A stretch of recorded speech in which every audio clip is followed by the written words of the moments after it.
Oh my goodness, thank you all so much for having me. It's such an honor to be here.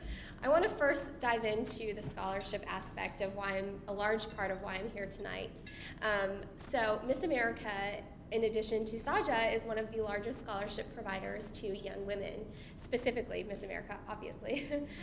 But through my competing in this organization, many people have asked me, well, why did you start competing and why are you here today? And for me, my parents were generous enough to offer to pay for half of my education, which I don't think is necessarily the norm in South Asian families. A lot of you are very lucky. And so I knew that I had to pay for the other half of my education. And so through that, I found the Miss America organization because someone had approached me and said, well, you have a talent and you're involved in your community, so I think this is something that you should do. And so I started competing in the Miss America Outstanding Teen Program, and that's meant to be a feeder into the Miss America organization. And through that program, I started competing when I was 16. I won $25,000 in scholarship money. And so with that money and the help of my parents, I was fortunate enough to graduate debt-free from the University of Michigan. And my parents were very happy. That being said, when I decided to enter the Miss America competition and apply to medical school, I took about a 5-year hiatus from the organization, and I had no means to pay for my education when I decided that med school was the route that I wanted to go, TBD. And so it was such a barrier that I had to overcome because in the teen program we didn't have a swimsuit competition, and in the Miss program we certainly did. And my parents were very skeptical of that, and it was such a challenge, I suppose, in my own household to overcome because there's always a stereotype that comes with pageants. I think we all know that.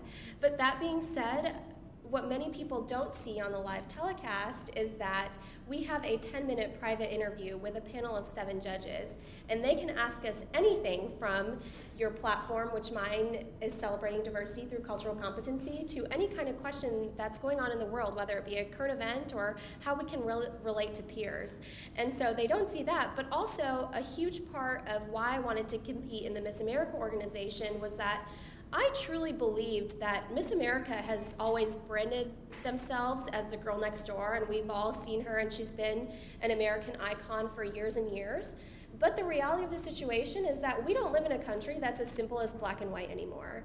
And the girl next door is evolving as the diversity in America evolves. And I truly believed that it was so timely for Miss America to reach out to a new demographic and a new age of, I suppose, South Asians, and we're not only South Asians, but a new community to encourage all young women, sorry guys, but all young women to break their own barriers regardless of their race, ethnicity, or socioeconomic status, so anyone can truly become not only Miss America, but anything they want to be, because that's what the American dream is, and that's what I'm living, and I'm a product of that.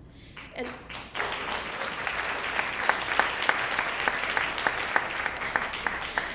so I can totally empathize with Sovi that my mom did not think I had a legit job until about 3 weeks ago.